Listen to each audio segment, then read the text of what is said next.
Salut Étienne! Salut Baptiste! Comment ça va toi? Ça va bien, ça va bien. Puis de quoi on parle aujourd'hui Étienne? On parle de la musique qui nous a façonnés, qui nous a marqués. Yes! J'adore ça. I deeply love. J'adore ça. J'adore. I deeply, deeply, deeply love. Avant qu'on commence, Oui? la dernière What's fois, up? le dernier épisode, je voulais parler d'un truc, puis j'ai complètement oublié. Je l'ai ressorti. C'est une citation de George R.R. Martin, l'auteur, créateur de A Song of Ice and Fire, c'est aussi connu comme étant Game of Thrones. Oui. Je veux t'entendre réagir sur la citation, OK? Vas-y. C'est comme Chaud. j'ai aucune idée de ce que je vais te parler, mais c'est pas grave. Alors, il a dit dans une entrevue, avant, c'était amusant de parler de nos livres et films préférés et d'avoir des débats animés avec des fans qui voyaient les choses différemment. Mais d'une manière ou d'une autre, à l'ère des réseaux sociaux, il suffit plus de dire « j'ai pas aimé le livre X ou le film Y et voici pourquoi ». Désormais, les réseaux sociaux sont dirigés par des anti-fans qui préfèrent parler de ce qu'ils détestent plus que de ce qu'ils aiment et prennent plaisir à danser sur les tombes de tous ceux dont le film a échoué. Oh mon Dieu! Mais je comprends de quoi il parle. Ouais. Je comprends de quoi il parle. Ouais. Ça me ramène à... Il y a eu beaucoup de documentaires là, sur comment les réseaux sociaux fonctionnent, puis comment ça génère de la polarisation, parce que c'est ça qui fait que les gens sont addicts aux réseaux sociaux, c'est parce que ça les fâche, puis ils ont le goût de réagir, mais juste quand tu me dis ça, je me dis « Ah mon Dieu, les réseaux sociaux, c'est vraiment pas un espace de discussion. » En fait, je me suis rendu compte qu'en général... Facebook, Instagram, peu importe, c'est pas vraiment des espaces de discussion, c'est juste des gens qui frontent des affaires. Ah, d'ailleurs, n'oubliez pas de vous abonner à notre Facebook et notre Instagram. Mais réagissez pas parce que c'est pas là que ça se passe la discussion. Non, mais je trouvais ça drôle, cette citation-là, parce que je me rappelle dans une des discussions initiales qu'on avait eues par rapport à « Hey, est-ce qu'on fait un podcast? C'était un peu autour de ça qu'on tournait, dans le sens où, hey, nous, il faut que ce soit positif. On veut parler de choses qu'on aime. On veut parler de choses qu'on... Tu sais, on va pas se mettre à faire comme un épisode « Pourquoi je déteste tel truc? » Puis, mais je trouve qu'il a raison. Il y a des channels YouTube qui fonctionnent comme ça. Je veux dire, c'est comme, OK, on va chier sur telle affaire. Puis pour être honnête, Étienne, si on voulait vraiment être connu plus rapidement... Peut-être qu'il faudrait qu'on s'engage dans la voie négative. C'est niaiseux à dire. C'est là qu'il faut que je dise je suis pas d'accord. Oui, c'est ça. Je comprends pas comment ça marche. Oui, non, moi non plus. Non. Je préfère notre setup à tous les deux. Là. C'est bien plus amical, c'est plus le fun. Ouais. J'aime ça. Yes, j'adore ça. Belle citation. Hey, yes. T'avais une citation malade. Je vais essayer de penser à une citation la prochaine fois. D'accord. À part puis le là, caviar, c'est pas pour les vaches. Je me suis fait dire par mes amis français. C'est quoi cette expression, Baptiste?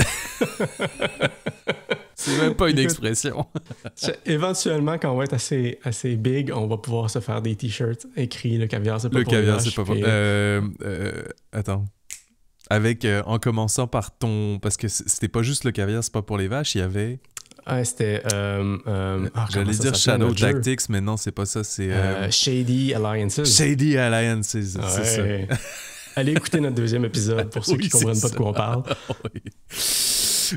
Puis, de quoi je voulais te parler? J'ai enfin commencé Shogun, dont tu m'avais parlé. Oh, yes! Mais j'y vais tranquillement, là, un épisode à la fois, mais je trouve ça très très bon.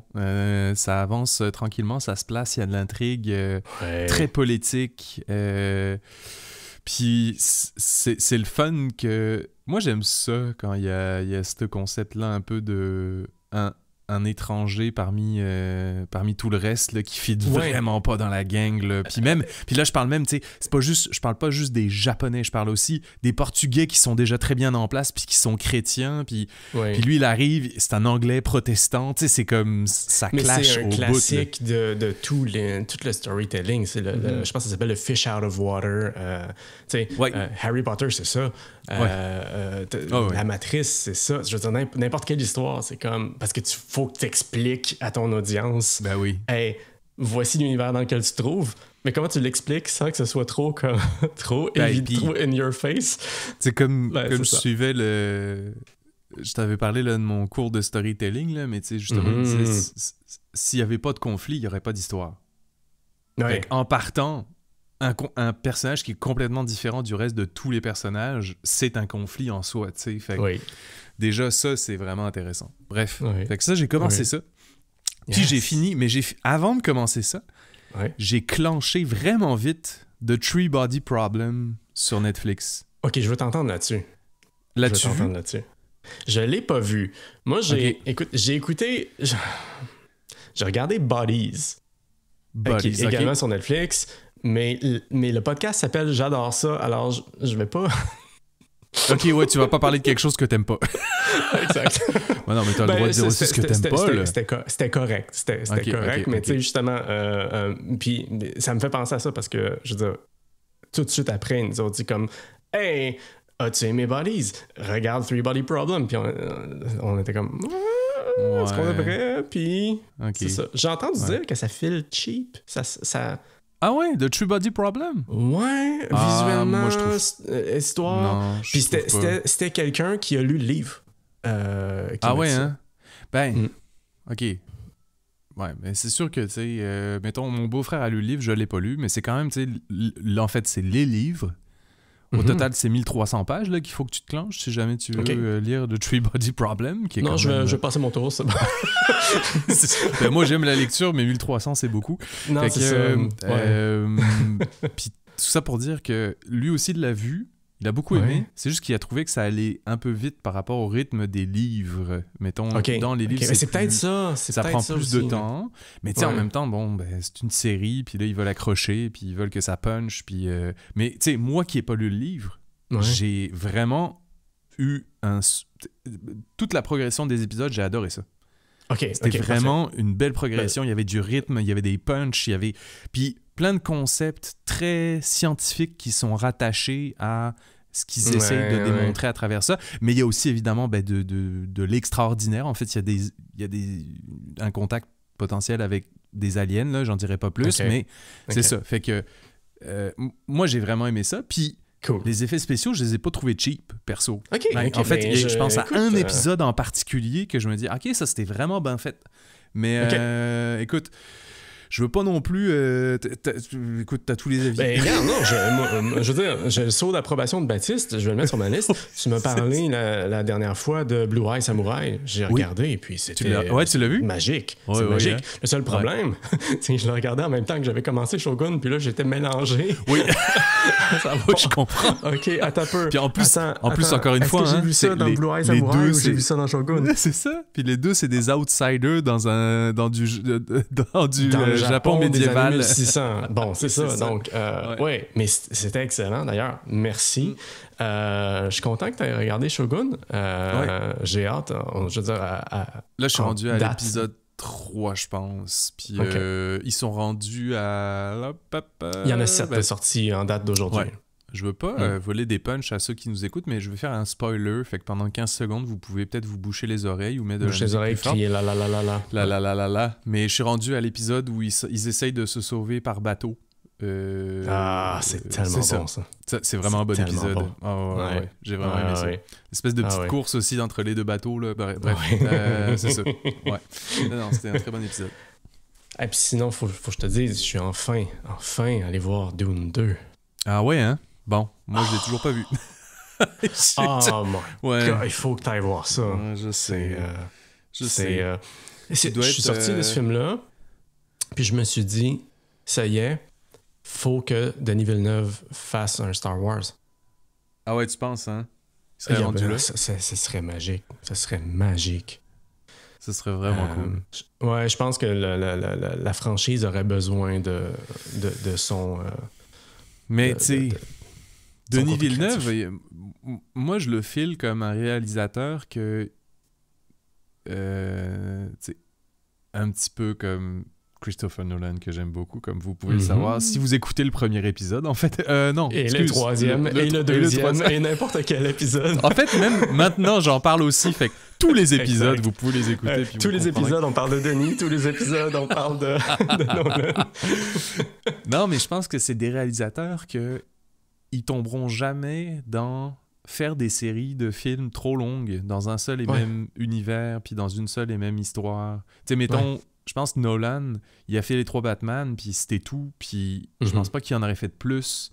Puis même les 3, à mon avis, au 3e, il devait être comme content d'avoir fini, puis de sortir de ça, puis d'aller faire autre chose, tu sais. Probablement. Puis Denis Villeneuve, je le file comme ça, tu sais. Il fait vraiment des chefs-d'œuvre, puis là, il est rendu à Dune 2, mais je pense pas qu'il fera plus loin que le 3, là. Ouais, il va faire 3 et c'est tout, puis il va faire 3. Il y a des raisons derrière ça. Il y a des raisons de... quand le livre Dune était sorti, les gens qui l'avaient lu puis qui l'avaient adoré n'avaient pas interprété le personnage principal comme Frank Herbert voulait qu'il se fasse interpréter, sans vouloir spoiler quoi que ce soit. Donc, il a écrit Dune Messiah à cause de ça, pour clarifier des choses, là, pour que ce soit clair. Hey, un truc que j'ai entendu de la bouche de Denis par rapport à Dune et Hans Zimmer, parce qu'on parle également souvent de Hans Zimmer. Je sais que tu adores Hans Zimmer. On peut parler de musique dans cet épisode-ci.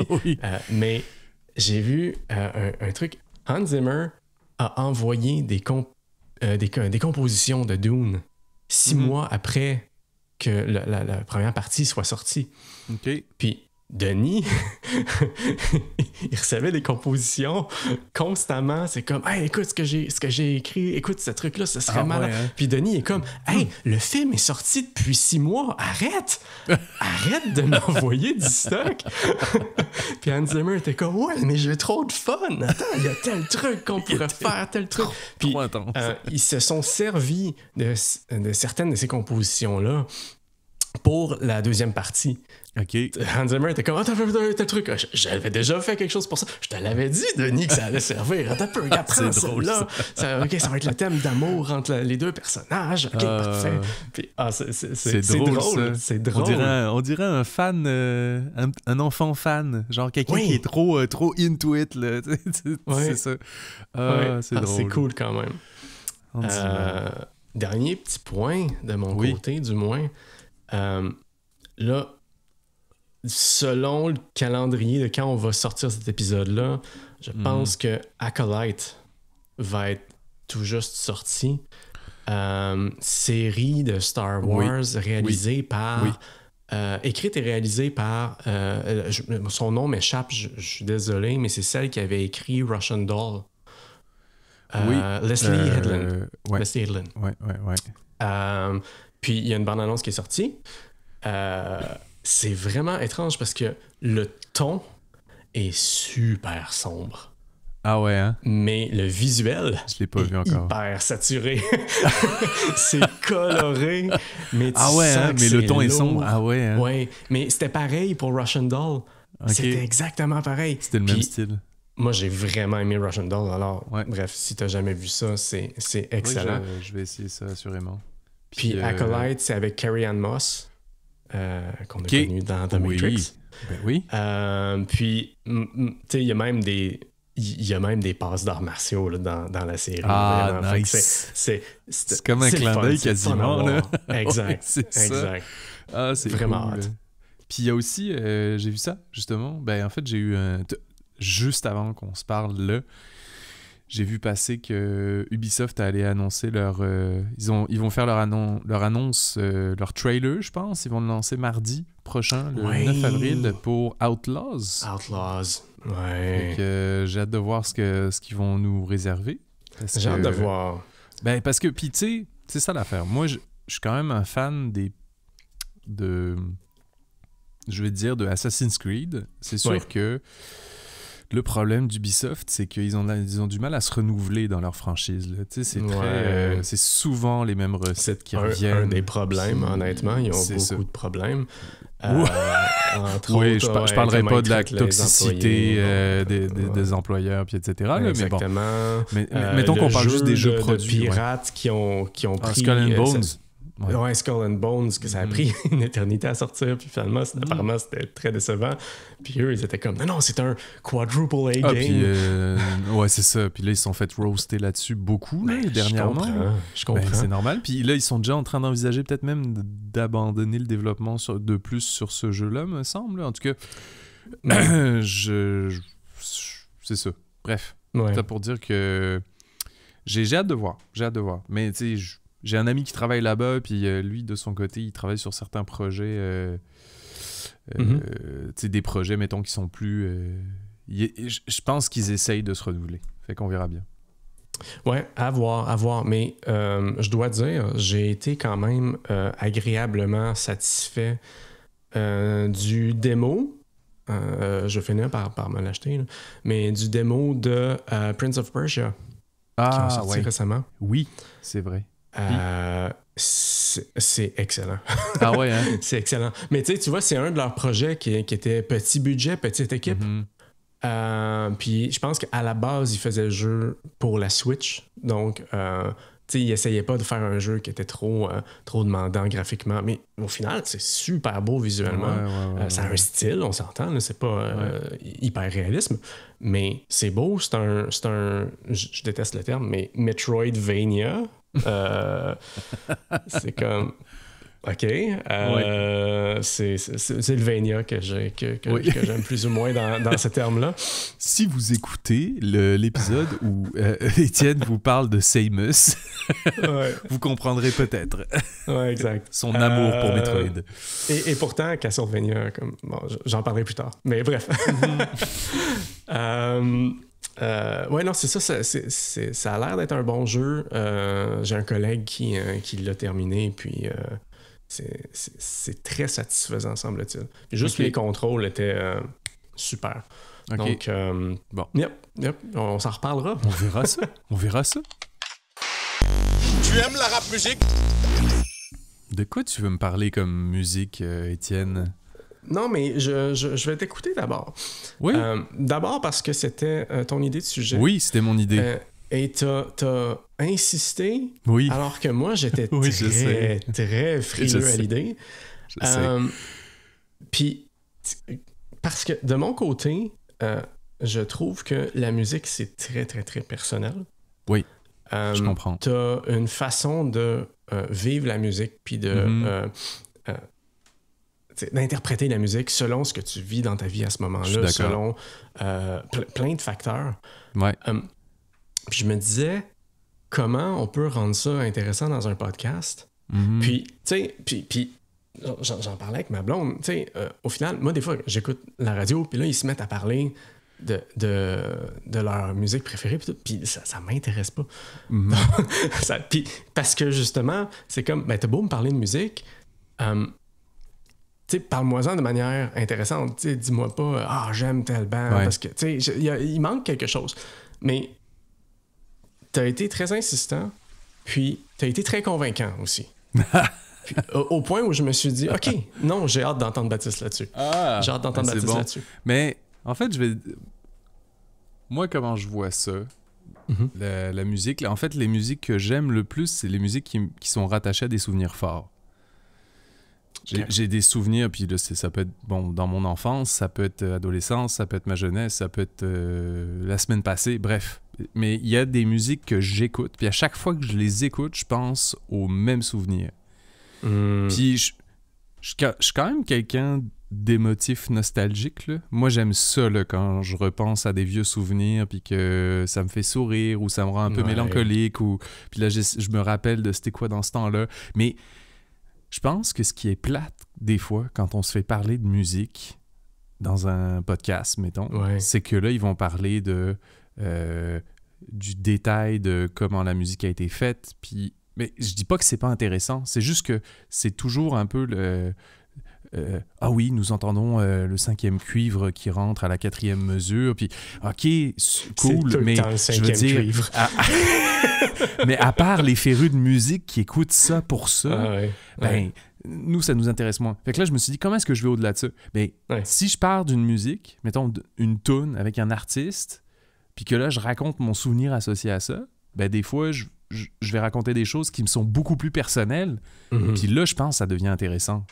Parce que tu sais, tu parlais, on a chacun notre interprétation de la musique, mais en réalité, je pense que ce qui est intéressant, c'est...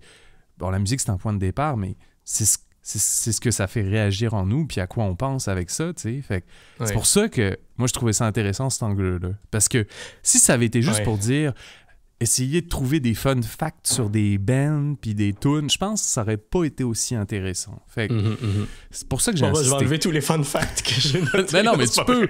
Mais non, mais tu peux. C'est pas vrai. C'est pas ça que je dis, là. C'est pas ça que je dis. Mais je suis c'est comme ça que je le voyais. Point. Je suis d'accord avec ton point. Tu sais, je me suis dit... bref, quand dans ma tête, j'ai pivoté par rapport à ce sujet-là, je me suis dit, ben d'abord, on commence le podcast, puis ceux qui nous suivent nous connaissent tous. Donc, ça... Tu sais, je veux dire, moi, je veux t'entendre parce que je veux entendre ce que tu as à dire par rapport à tout ça, puis ce que tu as vécu, puis ça m'intéresse. Donc, je me dis, OK, cool. Hey, ça peut intéresser les gens qui nous connaissent, peut-être. Puis d'un autre côté, je me suis dit, attends une minute, mais s'il y a des gens qui ne nous connaissent pas, ben, ça va peut-être leur permettre d'apprendre à nous connaître, justement, en fait, travers quelque chose. Tu sais, c'est quasiment... En fait, quand j'ai essayé de passer à travers cette liste de musique-là que je voulais parler, qui était associée à des souvenirs, j'étais comme, hey, c'est quasiment je suis quasiment en train de faire un CV de ma vie personnelle, des étapes de ma vie à travers de la musique, genre. C'est ça que j'étais en train d'écrire au final, tu sais. Fait que, au final, c'est juste une façon de comme... Ben, c'est peut-être... je veux pas que ça paraisse égoïste, là, mais... C'est de ça que je veux parler parce que moi, ça me plaît, parce que ça me rappelle tel type de souvenir, puis vous allez en apprendre plus peut-être sur ma vie, puis peut-être même toi, Étienne, tu vas en savoir plus sur moi. L'annonce du podcast, c'est j'adore ça. Tu veux parler de la musique que t'adores, les trucs... Tu sais, let's go. Ah, c'est ça. C'est ça. Donc, regarde, vas-y, Baptiste. OK, ben, je vais y aller d'abord. Yes. Fait que tu sais, c'est pas forcément des musiques que j'écoute en boucle. C'est vraiment des musiques, comme je disais, qui me rappellent des souvenirs que je chéris beaucoup. Puis, comme je disais, à chaque fois que j'entends la musique, là, les premières notes, là, c'est automatique, je pense à ces choses-là. Tu sais, c'est fait que mon cerveau switch à « OK, je passe en mode souvenir », puis je me repasse là, toutes les scènes que j'avais dans ma tête associées à ça. Puis là, voyez ça aussi comme une liste de si ça vous tente. Puis là, j'ai essayé de mettre ben, c'est sûr que les tunes que j'ai mis... Il y en a qui sont très connus. Puis je pense qu'il y en a d'artistes connus, mais qui sont pas aussi connus que d'autres de leurs tunes les plus connus. Fait que si ça vous tente après ça d'aller réécouter, puis de vous mettre à ma place dans ma tête, puis d'imaginer, bien que s'imaginer en France, à Sucé-sur-Erdre, je sais pas si vous allez être capable de le faire. On verra. Peut-être mes amis en France qui m'écoutent vont être capables de le faire. Mais c'est ça. C'est ça. Fait que la première tune que je voulais partager, c'est Pink Floyd, Wish You Were Here. Oh! Ça, elle est vraiment très, très connue. Mais ce CD de Pink Floyd-là, où c'est deux hommes en costume qui se serrent la main, puis il y en a un qui est en train de brûler sur le cover, là. Ben, mon père, c'était l'un des premiers CD on va dire, de rock qui me faisait écouter, là, puis... C'est comme un style qui m'a suivi vraiment longtemps pendant toute ma jeunesse, ce style-là. Puis je me rappelle, mon père, il me mettait il me mettait un casque sur les oreilles pour que j'écoute ma musique, mettons, tranquille. Puis j'étais quand même jeune, tu sais. Puis là, je m'asseyais dans le salon, dans un fauteuil. Je prenais le temps juste d'écouter ce genre de musique-là. Puis c'est vraiment cette musique-là que j'associe à ce souvenir-là, tu sais. Fait que c'est cool. J'étais dans mon salon, j'étais bien, je faisais juste écouter de la musique, puis avec ce casque-là, bref, ça, c'était vraiment J'ai une question pour toi. Oui, vas-y. J'ai une question pour toi, parce que moi, j'ai des souvenirs d'étant très jeune. Mon père avait un lecteur CD, dans le fond, puis c'était le nouveau truc. Oui. Puis là, il y avait son ampli, puis il y avait les deux gros haut-parleurs dans le salon. Puis, même chose. Mes souvenirs de la qualité du son, c'est drôle, mais le son sonnait tellement bien. Mais là, je sais pas si c'est parce que mes oreilles fonctionnaient très bien quand j'avais comme 4 ans. Puis là, maintenant, ça fonctionne comme de la merde. Exact. Ou si c'est le système de son qui fonctionnait vraiment bien, ou les deux. Oui. De ton côté, là, Ben, est-ce que tu as l'impression que ça sonnait mieux? mais je pense aussi que c'est peut-être deux choses là-dedans. Là. C'est peut-être que, bon, vu que c'est un souvenir, ben, des fois, on a tendance à embellir des beaux souvenirs, là, plus que ce que ce ne l'est réellement. Fait que, est-ce que c'était vraiment un meilleur son ou c'est juste ton cerveau qui te dit « Hey, dans ce temps-là, là, c'était vraiment tellement bien là, qu'il n'y a pas eu de meilleur son que dans ce temps-là, Étienne. » Mais tu sais... On y arrivera, mais j'étais pas très musique, donc je sais pas. Ouais, mais puis peut-être qu'il y avait quand même, je le sais pas pour les CD puis les home stereo qu'on avait dans ce temps-là, parce que tu sais là on parle des fois du grain genre que t'as sur un vinyle quand t'écoutes là, avec un tourne-disque mettons pour être capable d'écouter les vinyles, puis là t'as quelque chose qui ressort au niveau de l'audio qui sera jamais pareil que le son qu'on a en ce moment. Mais je ne sais pas s'il y avait cet effet-là de différence entre... Mais j'ai l'impression que ce serait l'inverse. Nous, justement, on écoutait des vinyles, puis là, soudainement, le CD arrive, puis justement, il n'y a pas de... C'est peut-être ça. C'est peut-être pour ça que dans mon souvenir, ça sonnait, c'était tellement précis, le son. C'était tellement c'est vrai. beau. C'est vrai. Mais, Ouais. Donc, Pink Floyd. Ouais. Deuxième tune. Puis là, ça va faire appel à un souvenir qui va faire appel à quelque chose qui, je crois, passionne Étienne beaucoup aussi. Billy Paul, Your Song. Ça, je sais pas si tu connais, Étienne. Peut-être pas. Là. Non. OK. Ben, c'est de... Comment est-ce que je l'appellerais, lui? Billy Paul? Oui, c'est comme mais... la version Walmart de Billy Idol? Non, pas du tout. Pas du tout. C'est un peu... Comment je dirais? C'est un peu un genre de Barry White avec une voix moins basse. Mm-hmm. Puis pour des tunes moins genre... Ça sonne sexy romantique, là, Barry White, à chaque fois qu'on l'écoute. Là. Billy Paul, c'était vraiment plus... Je pense que c'était plus entraînant que ça, un peu, là, à part quelques-unes de ses tunes, genre. Mais Your Song, là, c'est vraiment... en fait, c'est probablement sa tune la plus connue, là. OK. Puis elle, là, est attachée à un souvenir. On partait voir toujours des amis en Normandie. Je sais pas pourquoi je rattache à ce souvenir-là. Peut-être que j'ai entendu dans la radio à ce moment-là cette toune-là passer, puis depuis, mon cerveau ne fait que l'associer à ça. Puis il y avait genre une grande cour de cailloux. Il y avait des amis avec qui je jouais chez eux. C'est la première fois que je jouais à ce jeu-là. Star Wars Rogue Squadron. Rogue Squadron, ouais. C'était... Puis là, je me souviens... Et puis là, je rentre dans le détail de ça, là, mais je me souviens surtout de la mission qui s'appelait Defection at Corellia. Puis t'avais des speeders, puis il fallait toi-même que t'entoures les pattes du AT-AT. Oh! Puis c'était tough, man! Les contrôles dans ce temps-là, là, c'était difficile, là. Mais une fois que tu réussissais, là, c'était vraiment satisfaisant. Cool. Rogue Squadron, excellent. Quand même excellent. C'est ça. Excellent. Yes. Mon premier concert à vie. Ça, c'est quand même... Fais attention, Baptiste. Des fois, c'est une question de sécurité, ça.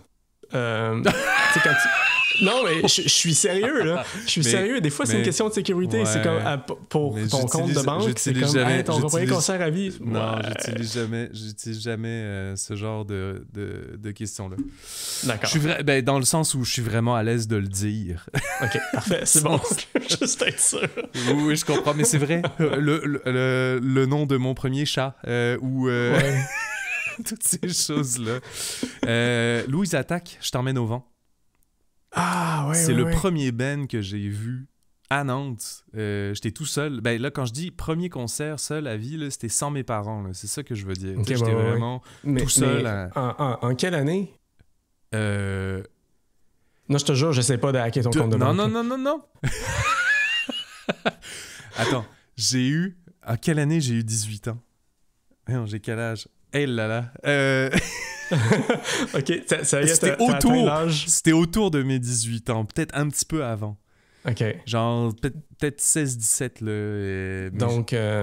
Mais J'avais quel âge? Ben attends. Je voudrais 1989. que tu te rappelles. Ouais, c'est ça. 1989, Bon, ouais. fait que ça devait être entre 2005 et 2007, mettons. Ok, ouais, c'est ça. Ouais. Ben, tu vois, c'est ça. Moi, quand j'ai déménagé en France, ça jouait à la radio comme constamment. Ah ouais, hein? Constamment. Donc, tu sais, là, tu vois, on partage quelque chose. Là. Oui, c'est cool. ça. Ben oui. Cool, non, c'est ça. cool. Fait que ça, c'était t'avais mon... raison. Choisis tous les sujets de Mais oui. podcast maintenant. Mais En non. En fait, je dis ça, mais je pense que tu as déjà choisi tous les sujets Non, de c'est pas podcast. vrai. C'est pas vrai.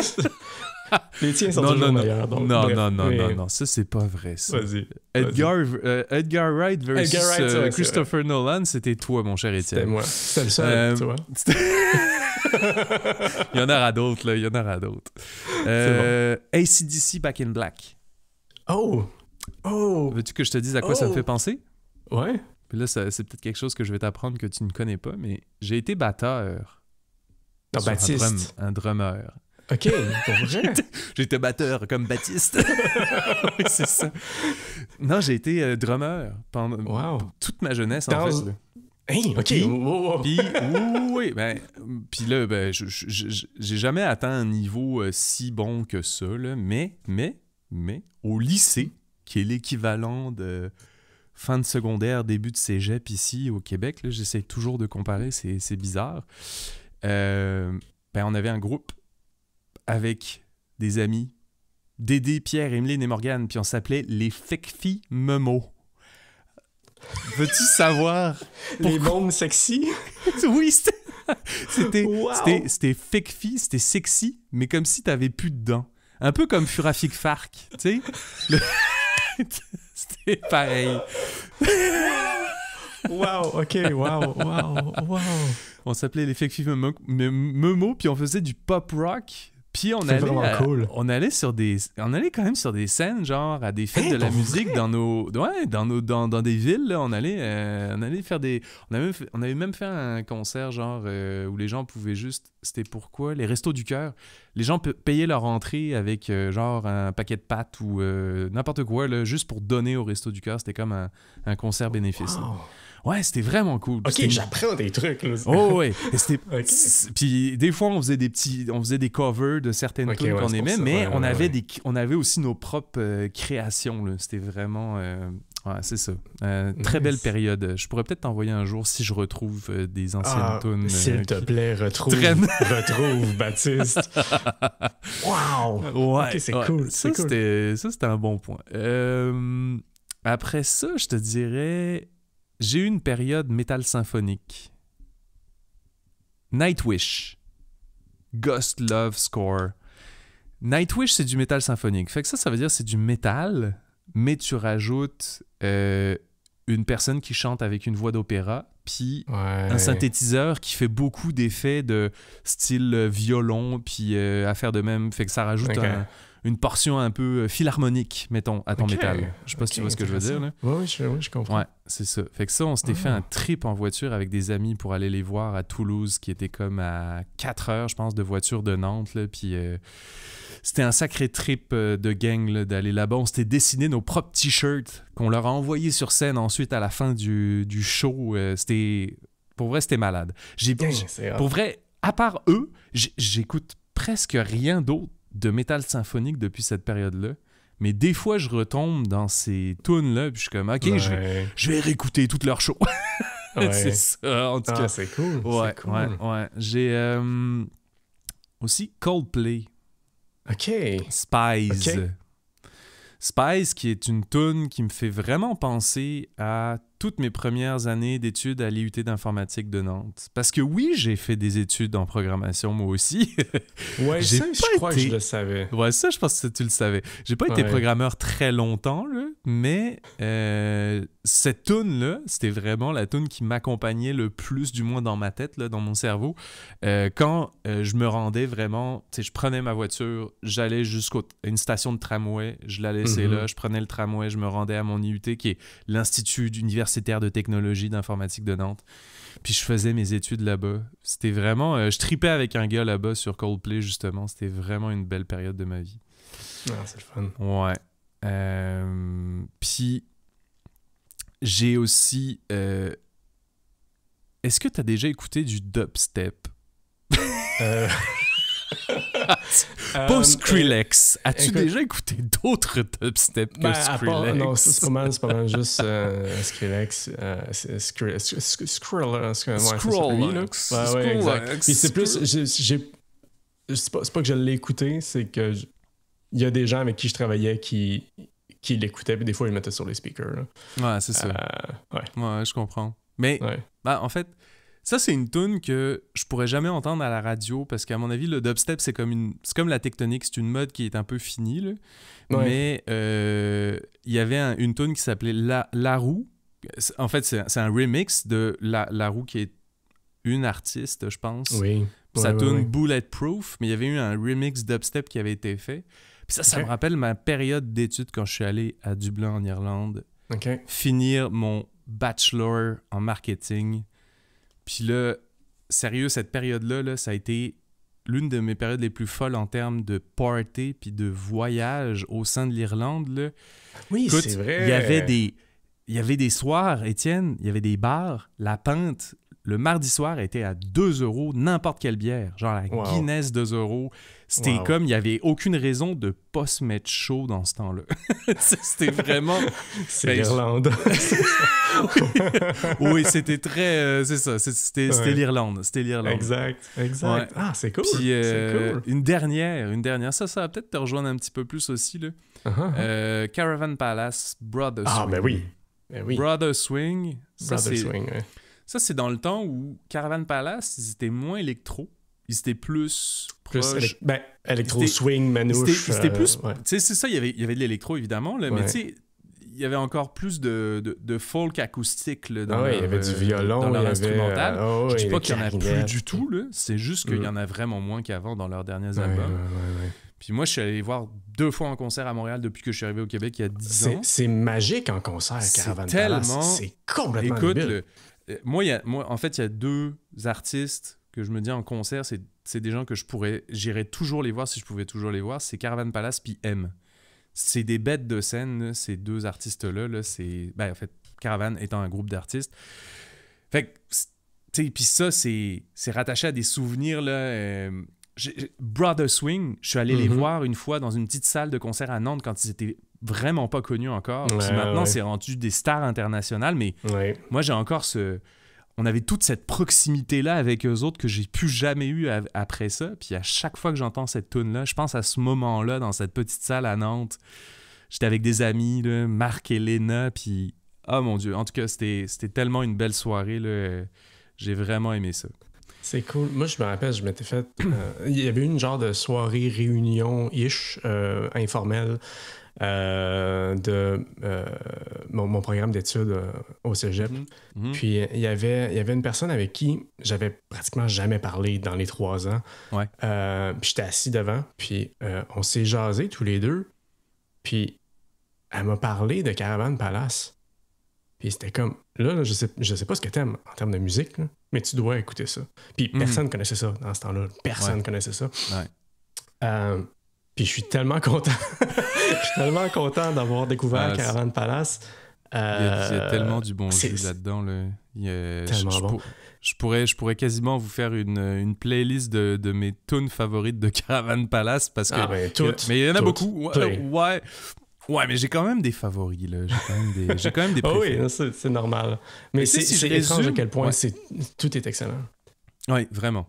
Caravan Palace, je pense qu'Étienne et moi, on s'entend pour dire que vous devriez toutes et tous écouter ceux et celles qui nous écoutent. Après l'épisode. Après l'épisode, pas pendant qu'on parle, parce que sinon, il va falloir qu'on fit au moment où... En tout cas. Exact. Fait que ma vie est un... Ma vie, c'est genre un mix de rock, metal, chansons françaises, soul, jazz. C'est comme un petit peu... tu sais, puis là, il y en a plein d'autres que j'ai pas nommés tant que ça. Là, à un moment donné, je me suis dit, il faut faire des choix. Il y a aussi de l'électronique, du funk. J'aime quand c'est des fois complexe, expérimental, ou entraînant, ou même touchant. Tu sais, je pense... Ça ne fit pas vraiment avec juste un style de musique, qu'est-ce qui va faire en sorte que je vais associer ça à un souvenir plaisant ensuite. Là. Mais je te propose un truc à la fin, Étienne, à la fin de l'épisode. Let's go. Selon nos goûts musicaux, mettons, partagés, Ouais. on se trouve une toune qu'on n'a pas nommée, puis on associe ça à notre show, et donc à des nouveaux souvenirs. Comme ça, dans 10 ans, quand toi puis moi, on entendra cette toune-là, ben, on se rappellera qu'on était en train d'enregistrer un podcast. C'est très difficile, Baptiste, parce qu'il faut pas que tu aies déjà des souvenirs associés. mais non, mais il y a des tunes, Étienne, qui me génèrent pas forcément de réaction à aucun souvenir. Là, tu sais, cette liste-là que je viens de te faire, j'ai pas des milliers de tunes qui me rappellent autant de souvenirs de façon aussi claire dans ma tête. Là. Fait que, Okay. non, c'est très ouvert. J'ai beaucoup peut-être plus une ouvert que ce que tu suggestion. penses. J'ai Okay, peut-être une suggestion, mais par contre, je suis surpris que tu n'aies pas parlé de Daft Punk. Daft Punk aurait pu en faire partie. Ouais. Daft Punk aurait pu en faire partie, surtout les tunes en lien avec le film Interstellar 5555. Donc, les tunes de Discovery. Ouais. Ça me rappelle quand même certains souvenirs, plus justement, encore une fois, au lycée, soit des rides de bus pour se rendre au lycée avec tous mes amis. On partait de Sucé-sur-Erdre, il fallait qu'on aille en plein centre-ville de Nantes. La ride de bus était longue, fallait que t'écoutes de la musique. Too Long. Oui, c'est ça, Too Long. Ouais, non, c'est ça. Oui, c'est vrai que particulièrement les tunes de l'album Discovery. Puis celle de... Comment elle s'appelle? La plus connue. Harder, Better, Faster, Stronger? Mais pas... One More Time? Elles sont toutes connues. Merde, ça marche. Ouais, exact. Aerodynamic. Aerodynamics, ouais. Celle-là, je l'adore. Aerodynamics. Ouais. Excellent. Bon, faut que je me lance. Toi, mon cher Étienne. Ouais. Bon. Mais lance-toi, je suis sûr que ça va être génial. Bienvenue dans le malaise. Non, mais écoute, mais tu m'as fait penser à des trucs quand même. Il y a des trucs que j'ai pas notés auxquels tu m'as fait penser. Tu sais, quand j'ai parlé de la qualité du son de stéréo, mon père avait acheté le lecteur CD, puis avait acheté un disque, puis c'était Michael Jackson, l'album Bad. OK. Puis tu sais, quand je te dis que ça sonnait, là, ça partait, là, fait pam, pam, pam, pam. Je sais pas ses bonnes notes, c'est sûr, mais, mais ça c'était... il y a quelque chose d'associé à ça, comme quoi la musique, ça peut être fort, ça peut être intéressant. Puis j'aimais Michael Jackson quand j'étais petit. Là. Puis tu disais que quand tu partais en Bretagne ou en Normandie, je mélange toujours les deux, je m'excuse à nos amis français. Oui, non, exact. Je sais que... Oui, c'est ça. Mais tu sais, ça te fait penser à telle chanson parce que c'est celle-là que vous mettiez. Moi, c'est quand on allait dans le Maine quand j'étais petit, mon père avait une cassette, c'était comme 8 chansons de Michael Jackson de ses 2 seuls albums. On s'entend là, les 2 premiers vrais albums de Michael Jackson. Et ça commençait par Human Nature, qui est pas tant connu, mais je sais pas, comme maintenant je pars un road trip pour aller à la plage, c'est Human Nature qui starte le road trip. Il faut commencer par ça, pas le choix. Je comprends. Pas le choix. Ah, c'est intéressant ça. Puis c'est drôle, juste que tu me parles de ça, moi ça... tu sais, je veux dire, le set que nos parents avaient pour écouter de la musique plus fort dans la maison.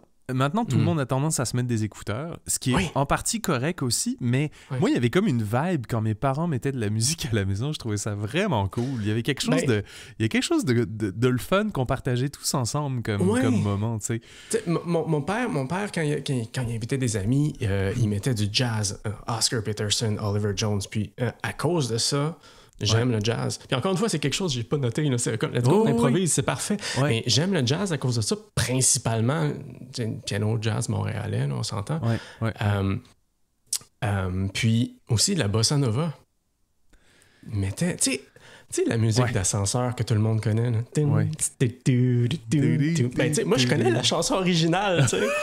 Puis c'est excellent. Puis c'est en portugais, c'est brésilien. Puis let's go. Mais j'ai des bons souvenirs par rapport à ça. J'allais me coucher le soir parce qu'il était tard, mais les amis de mes parents étaient encore là. Puis la musique jouait. Puis j'entendais ça. Puis je sais pas, il y a un souvenir relié à ça. Mais mis à part ça, et mis à part que je subissais la musique de mon frère, parce que lui, c'est comme ça. C'est dans sa personnalité, surtout quand il était jeune. C'était comme, il fallait qu'il mettait de la musique, il fallait que toute la maison l'entende, puis c'est comme... OK. c'est important, là, écoutez ma musique, tu sais. OK. Donc, il écoutait des trucs que des fois que j'aimais bien, mais des fois que j'aimais pas. Ouais. Donc, de mon côté, j'ai...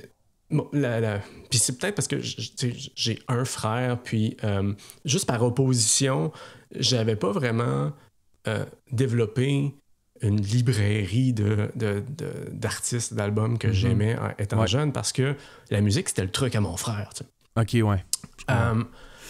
Mais j'ai réfléchi à ça, puis je suis comme, non, c'est pas vrai. Il y a de la musique qui m'appartient.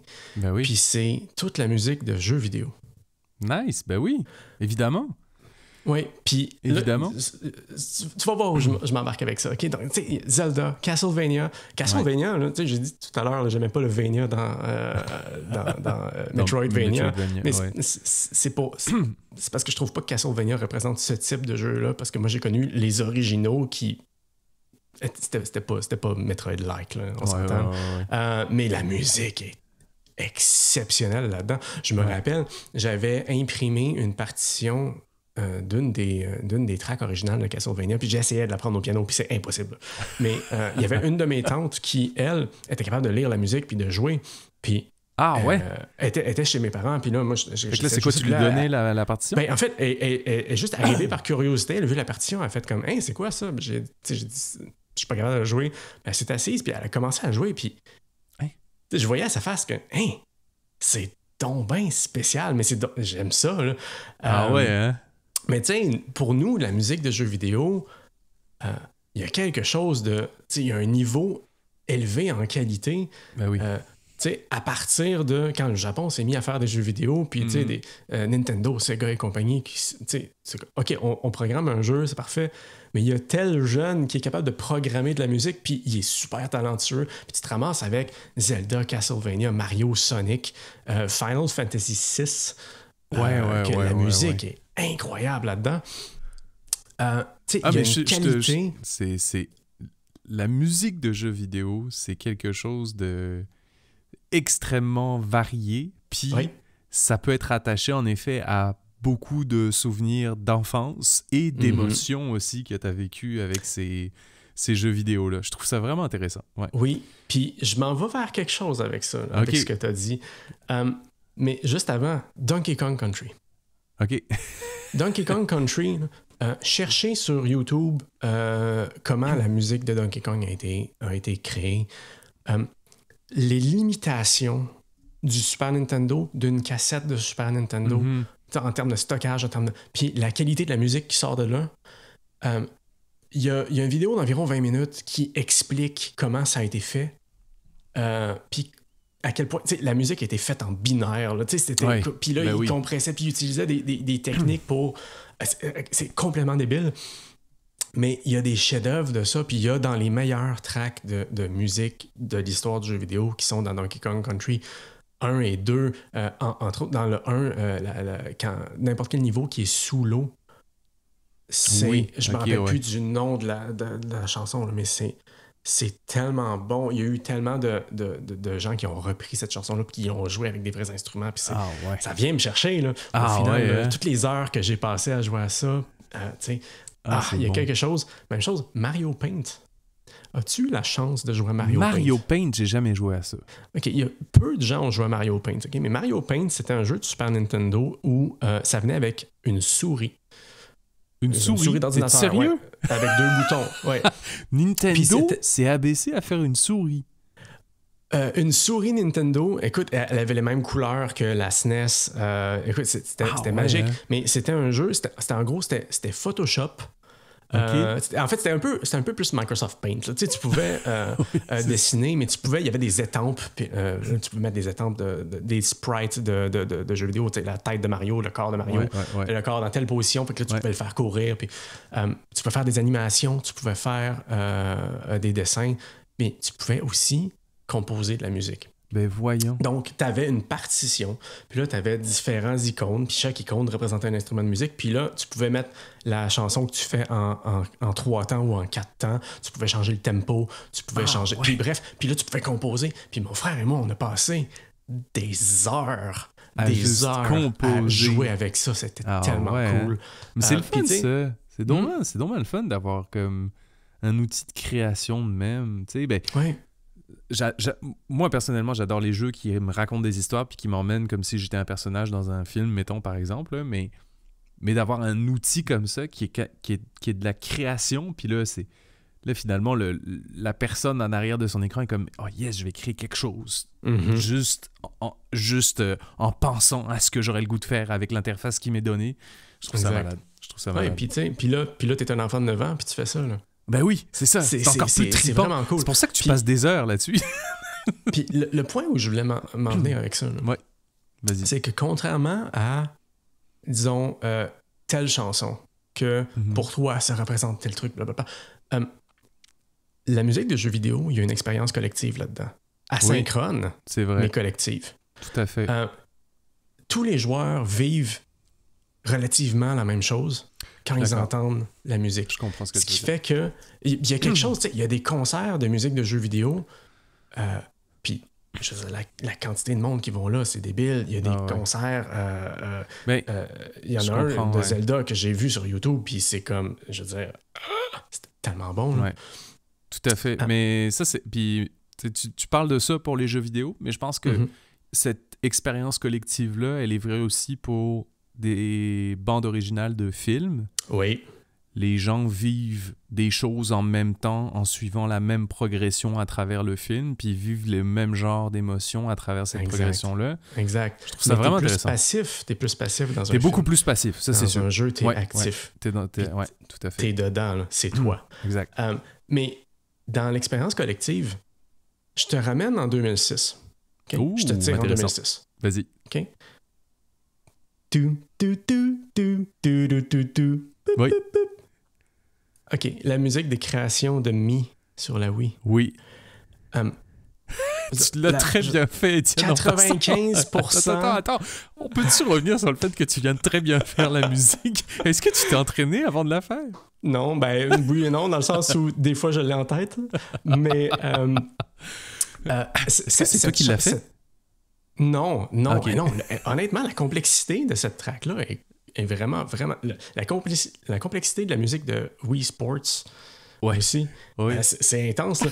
Mais la musique des créations de Mi, ça ramène tout le monde à... Ouais.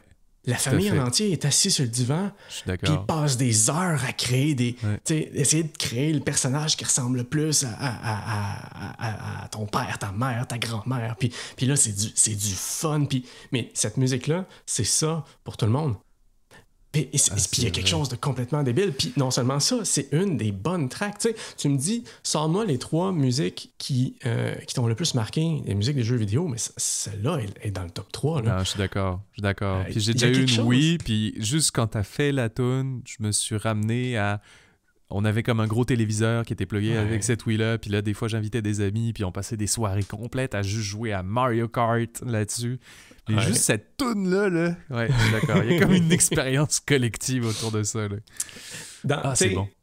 Puis, expérience collective, dans un concert, t'as ça aussi. Okay? Oui, tout à fait. Puis, ce qui est comme la plus grosse ironie, OK? Moi, je veux dire, la musique de Zelda, c'est celle qui m'a le plus touché. Vous savez, j'adore Zelda. Puis, j'étais allé voir un concert de Jesse Cook. Si vous ne connaissez pas Jesse Cook, vous devez connaître Jesse Cook. OK?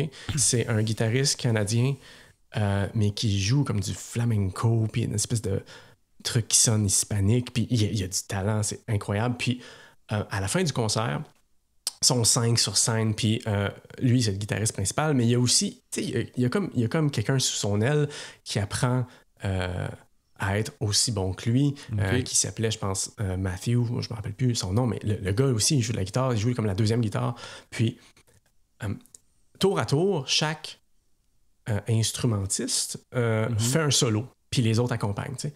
Puis tu comprends vite que, à un moment donné, c'est comme, tu fais un solo de une chanson que t'aimes, une musique que t'aimes, tu sais. Ouais. Puis là, arrive au deuxième guitariste, et lui, il se met à jouer Gerudo Valley de Ocarina of Time. Oh mon Dieu. Puis là, moi, je me mets à capoter. Je suis au grand théâtre, puis là, j'entends ça, puis je suis comme « Oh my God! » Puis là, je regarde autour de moi, et il y a personne! Personne qui Il y a capote. personne qui reconnaît. Puis moi, je suis comme « Mais non! Mais non! Fait que là, je peux pas être le seul dans ton- tout ce building-là à connaître ça. » Mais je capote! Fait que des Tu sais, fois, c'est les comme expériences collectives, ratée! Mais c'était Si tellement Étienne bon, par avait contre. pu brandir une pancarte Ocarina of Time à ce moment-là, pour toute la Exact. salle, il l'aurait fait. Exact. Puis le pire, bon, musique de Zelda, Gerudo Valley, j'ai commencé à jouer de l'accordéon il y a environ 1 an. Oui, c'est vrai. Juste parce que, bon, ma blonde avait un accordéon qui appartenait à sa famille. On l'a fait réparer. Puis je sais pas jouer de l'accordéon. Mm. OK? Mais n'empêche, c'est l'instrument complexe le plus simple qui existe. Ou c'est l'instrument simple le plus complexe. Bref, mets-le dans l'ordre que tu veux. Mais je m'étais donné un défi d'apprendre à jouer le thème de Cass dans Breath of the Wild. Parce que Cass, c'est un personnage qui se trouve à certains points dans la carte super vaste de ce Zelda-là. Mais quand tu le trouves, Il y a une toune ça va être le fun. Ouais, lui, il joue sa chanson, tu sais. avec Puis un accordéon. Ça va être exact, puis ça va être cool parce qu'il va te donner une énigme que tu vas devoir résoudre dans l'environnement, puis il est Fait que là, très vague. Fait que là, tu veux rejouer ce moment, le fun-là, que Ouais, tu mais je vivais suis quand capable t'entendais maintenant. cette... Ah, t'es Je capable suis maintenant? capable Yes! maintenant, oui, je Nice! suis capable. Nice! Je suis capable. Je me trompe à quelques moments, mais tu sais, c'est comme, t'as-tu vu l'instrument? Je veux dire, il y a 120 Ouais. touches sur ma main gauche, puis je peux pas regarder ce que mes mains font, mais je suis capable de le faire. Puis là, la deuxième que j'essaie d'apprendre, une des autres que j'essaie d'apprendre, c'est Gerudo Valley, justement. Mais là, la rythmique est tellement difficile. Mais au final, maintenant, je joue d'un nouvel instrument de musique à cause d'un jeu vidéo. Tu sais. C'est malade. C'est quand même malade. cool. Force de création. Je vais essayer de passer vers d'autres trucs. Tu sais, j'ai commencé à réellement écouter de la musique à l'âge de 16 ans environ. Ok. Donc, j'ai eu mon adolescence en retard. Donc, j'ai, tu sais, ma période bon, musique correct. d'adolescence, là. Bon, bref, pour moi, ça a été Nirvana, ça a été Linkin Park. Je comprends. Tu sais, Oui. j'ai noté Classique. pour vivre mon côté dépressif optimiste à travers la musique. Qu'est-ce que tu veux dire? Je sais pas comment l'expliquer. C'est quand je me sens down, Ouais, il y a certains types de musique je comprends. dans lesquels je me retrouve, puis ça fait du bien, tu sais. Je dans vois ce temps-là, exactement de c'est- quoi tu parles. J'ai Ouais. une playlist qui s'appelle Down dans mon Spotify où j'ai mes propres tunes qui fit avec mes moments down. Pas pour être plus down, mais juste Ouais, parce ouais, que ouais. ça fit avec ce mood-là. C'est juste ça. Ouais, exact. Mais c'est ça, j'ai eu une passe comme ça, puis un coup terminé, bref, j'ai exploré un côté plus, je te dirais, positif de la musique, Oui. en les Beastie Boys et Oh, malade! Gorillaz. Ah, Gorillaz. Beastie Boys, juste parce que ils ont juste du fun à faire ce qu'ils font. Puis ça transpire, puis c'est bon, ça sonne bien, puis j'aime ça. Ouais. Puis bon. Et Gorillaz, écoute, je veux parler de Gorillaz. OK? Mais je J'ai envie de comprends. parler de Gorillaz. Parce que c'est mon band préféré. excellent. Ben oui. OK. Pour Je ceux te qui ne savent comprends. pas ce que c'est. OK? Parce que maintenant, Et là, là. Gorillaz, c'est comme, OK, je sais c'est quoi. Mais à la création, Gorillaz était beaucoup plus mythique qu'il l'est maintenant. Maintenant, c'est plus... on sait c'est qui les artistes derrière. Tu sais. Dans le temps, c'était pas dit. Non. C'était pas clair. C'était pas clair non plus. Il fallait que tu le saches. Exact. C'est ça. Bref, Damon Albarn du groupe de Britpop Blur, puis Jamie Hewlett habitent ensemble à Londres, même s'ils sont tous les deux super connus, juste parce que Londres, ça coûte cher. Donc, ils sont en colocation, tu sais. Puis ils regardent MTV, Puis ils trouvent donc bien que les nouveaux boys bands sont vides, sont manufacturés. C'est comme OK, c'est juste du monde avec du cash qui ont engagé du monde vide, puis ils ont fait un band. Puis là, ils se sont dit, attends un peu, nous, on peut faire ça, mais encore plus next level. Alors, ils ont créé un faux band qui s'appelle Gorillaz. Donc, il y a 4 personnages dedans. Il y a Murdoch, il y a 2D, il y a Noodle, il y a Russell, puis c'est des dessins animés. Donc, c'est un band en dessin animé. Donc, tu prends le côté artistique visuel de Jamie Hewlett, puis tu prends le côté musical de Damon Albarn, et tu crées un band. Damon voulait créer ça pour pouvoir explorer d'autres styles musicaux que juste de la Britpop, on s'entend. Puis, je veux dire, ça donne quelque chose d'excellent. Au final, c'est une célébration de la musique. Ça part dans tous les sens. Il y a des artistes invités sur la moitié des tracks. Puis, veut pas, le band commence, le lore derrière ça est gigantesque. Il y avait un site web à l'époque. Si vous ne voyez pas Étienne se prend la tête dans ses mains en ce moment. C'était fait en flash, puis c'est juste, tu te promenais dans le studio de Gorillaz, qui était tout dessiné, qui était tout... puis tu pouvais trouver des trucs, des fois tu te pointais à une journée en particulier, puis là il se passait tel truc, puis il y avait des événements, tu pouvais trouver des B-sides, des chansons inédites, puis des trucs comme ça, comme si tu fouillais comme il faut. C'était une expérience Gorillaz. Puis malade. Demon Days. Je vais aller vers Demon Days, que je considère comme étant mon album préféré de tous les temps. Deuxième album de Gorillaz. D'habitude, un deuxième album, beaucoup d'artistes se plantent. Mais là, c'est juste comme...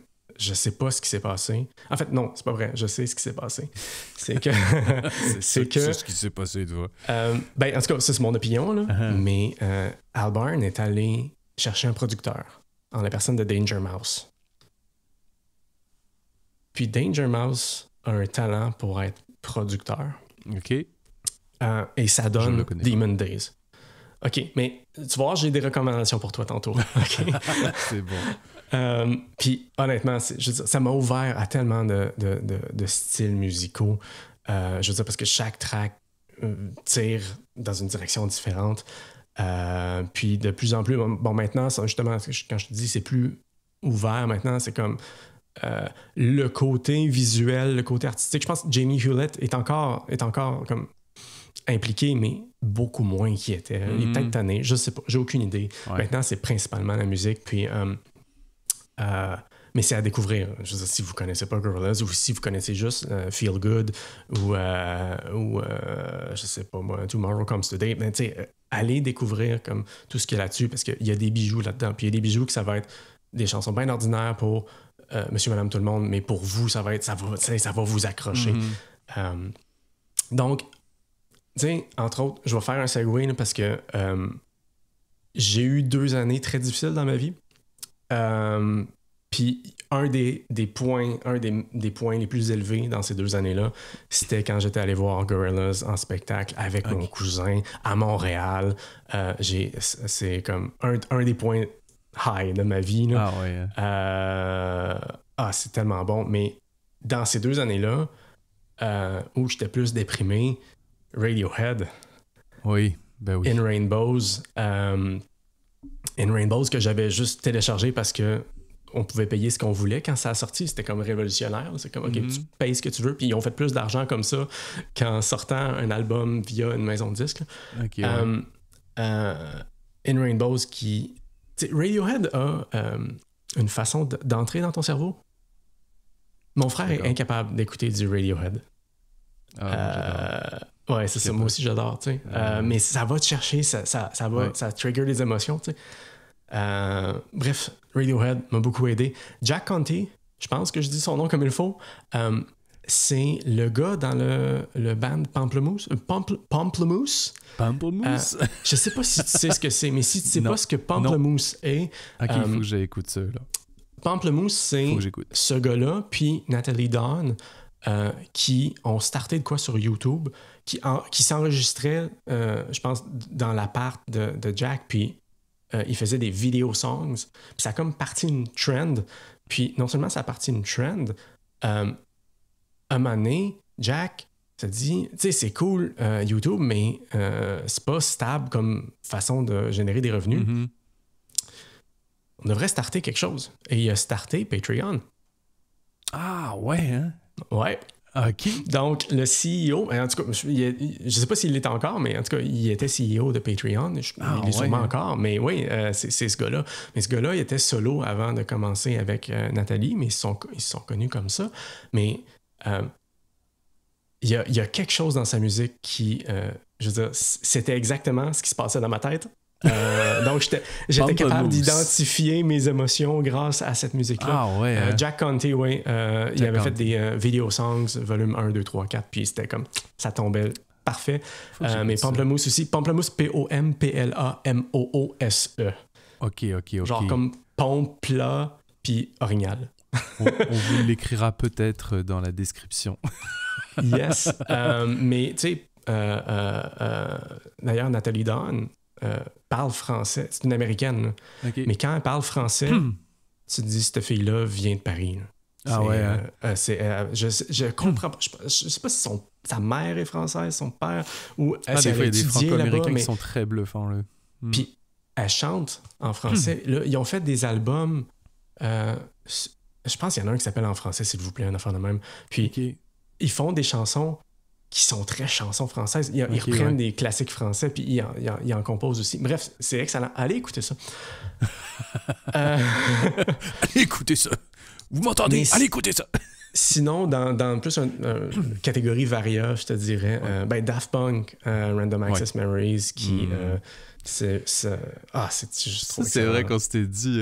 un jour, on pourrait quasiment faire un épisode pour comparer morceau par morceau Discovery versus... Un peu comme ce qu'on a fait pour Ride versus Nolan. Mettons Discovery versus Random Access Memories. Pourquoi l'un et l'autre, on trouve l'un et l'autre meilleur, mettons. Encore là, il va falloir que tu me convainques. Je vais dire, mais c'est trop personnel. Tu sais, c'est comme...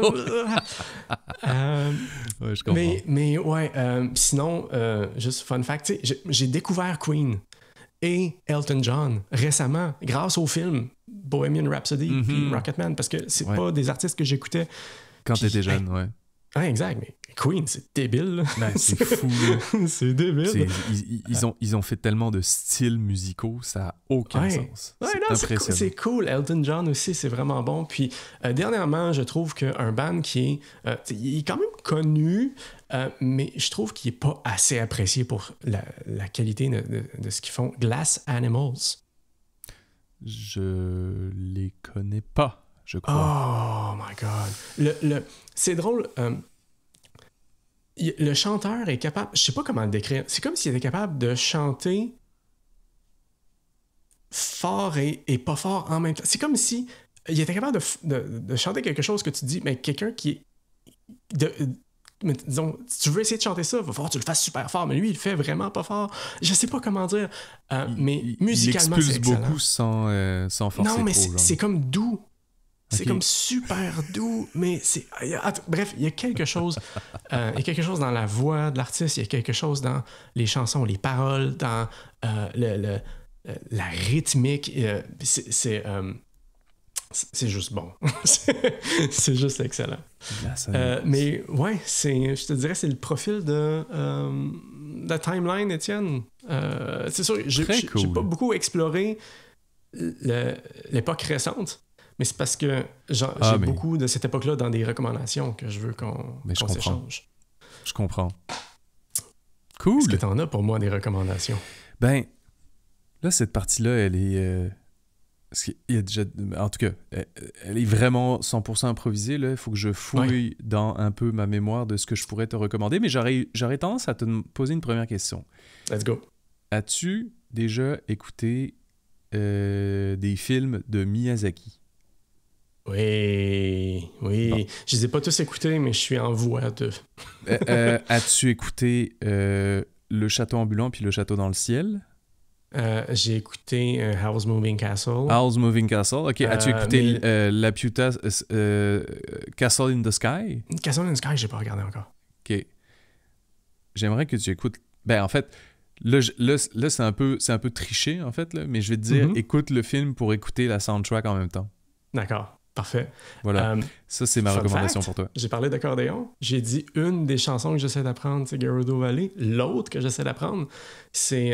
ça s'appelle Carousel of Life. C'est Howl's Moving Castle. Ouais, tout à fait. C'est ça que j'allais dire. Il y en a de l'accordéon dans Howl's Moving Castle. Yes, c'est tellement bon.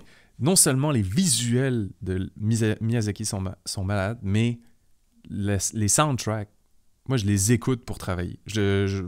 Ça me fait voyager, ces soundtracks-là. À toi. À moi, ben, j'ai parlé de Danger Mouse tantôt. Je veux que tu ailles écouter un album qui s'appelle Lux Prima, Luxprima. C'est juste bon. C'est juste bon. C'est produit par Danger Mouse. La chanteuse, je me rappelle plus comment elle s'appelle, mais va écouter ça. Et l'autre, si t'en as un des deux à écouter, écoute Rome, R-O-M-E, Rome.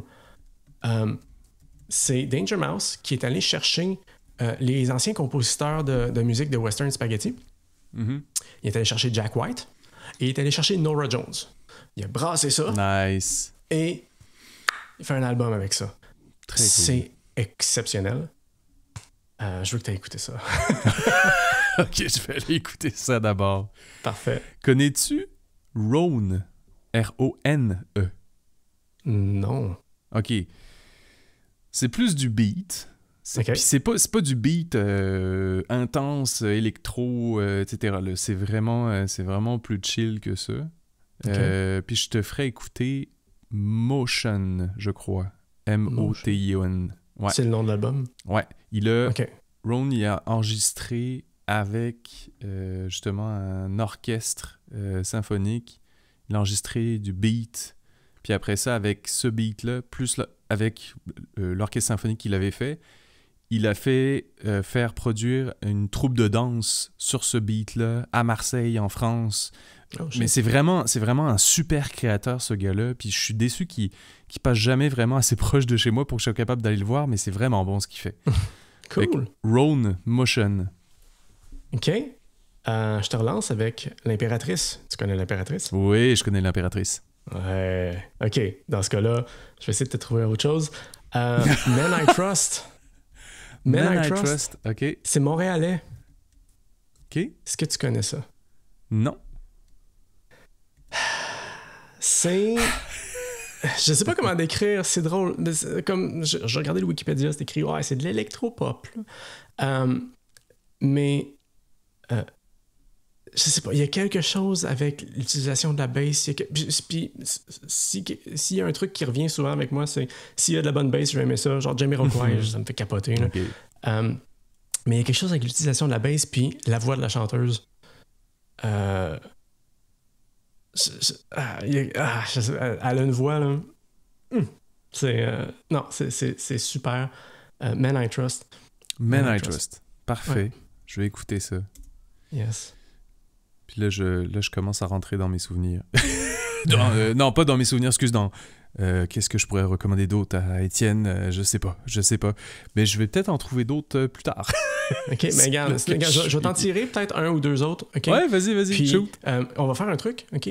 Les autres que j'ai dans ma liste, je vais les mettre sur notre Discord. Yes. Donc... Ben là, je vais les mettre... On va attendre que l'épisode soit lancé. Là, donc, on se revoit dans un mois. Là. Mais oui, donc, allez trouver le lien de notre Discord. Quand même relativement facile à trouver. Sinon, pour Kenou, puis on va vous l'envoyer. Puis je mettrai... on va mettre le contenu des épisodes. Si on parle de certains trucs, on mettra ça là. Ouais. Puis, puis là, je te rappelle que j'aimerais qu'on trouve une toune qu'on va associer à ce souvenir d'enregistrer un podcast ensemble, Étienne. Puis moi, je te propose que ce soit une toune de Gorillaz. Parce que j'ai pas beaucoup de souvenirs associés à des tunes de Gorillaz. Tant que ça, c'est pas parce que j'en écoute pas. C'est juste que j'en ai pas tant que ça. Je pense que la seule qui est réservée un souvenir dans ma tête, si je puis dire ça comme ça, c'est On Melancholy Hill. Ça, j'ai déjà quelque chose de très clair dans ma tête. Ouais. C'est bon. Genre la première fois que j'étais sur les plaines avec un ami, puis sur les plaines d'Abraham, ma première année au Québec. Bref, Ok. fait que j'ai quelque chose de très précis associé à ce moment-là. OK. Ouais. Tu veux que ce soit Gorillaz? C'est drôle parce que moi, j'avais trouvé quelque chose. Ah, t'avais trouvé quelque chose? J'avais trouvé quelque chose, mais pas une chanson en particulier. C'est plus un album de genre 5-6 chansons. Là. OK. Vas-y. Il y a... mais c'est pas grave. Allons-y avec Gorillaz, mais je veux quand même te le mentionner. OK. Il y a un DJ, I guess. Je sais pas trop c'est quoi cet artiste-là qui s'appelle Coins. Coins? À ne pas confondre OK. avec Coin. Mais Coins, qui a fait un mash-up. Il a pris la musique de Daft Punk et il a pris les paroles des Beastie Boys et il a combiné ça. Dans le fond, Et c'est malade. Ah, L'album Cool. s'appelle Daft Science. Daft Science. Tu irais écouter ça. Ah ouais, faut que Man, j'écoute ça. c'est bon, là. C'est bon. c'est mais excellent. Gorillaz, OK. C'est parce Gorillaz, que faut là, qu'on tu se dis, trouve OK, une toune. va chercher une chanson, mais là, c'est parce qu'ils en ont fait non, mais 300 000. Mais allons-y avec une chanson de ton deuxième album que t'adores. Ah, le problème, c'est que j'ai... tous les souvenirs sont pris là-dedans. Là. Tout est pris. Là. Puis, tu sais, c'est un album qui est peu positif aussi. Tu sais, c'est comme la chanson la plus positive, c'est des enfants soldats qui chantent, qui ont besoin d'avoir un gun. Là, tu sais. Exactement. En fait, non, je parlais de Dirty Harry, mais c'est comme... Ouais, il y a Kids with Guns aussi. Mais bref...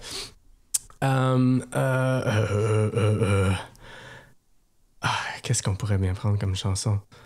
Ça peut être aussi dans leurs plus connus, là. C'est pas grave, hein. Tu sais, moi, mettons, Feel Good, Clint Eastwood, je les connais super bien, mais j'ai pas encore placé cette case-là dans ma tête pour un souvenir. Ouais. Ça peut être des moins connus aussi, là.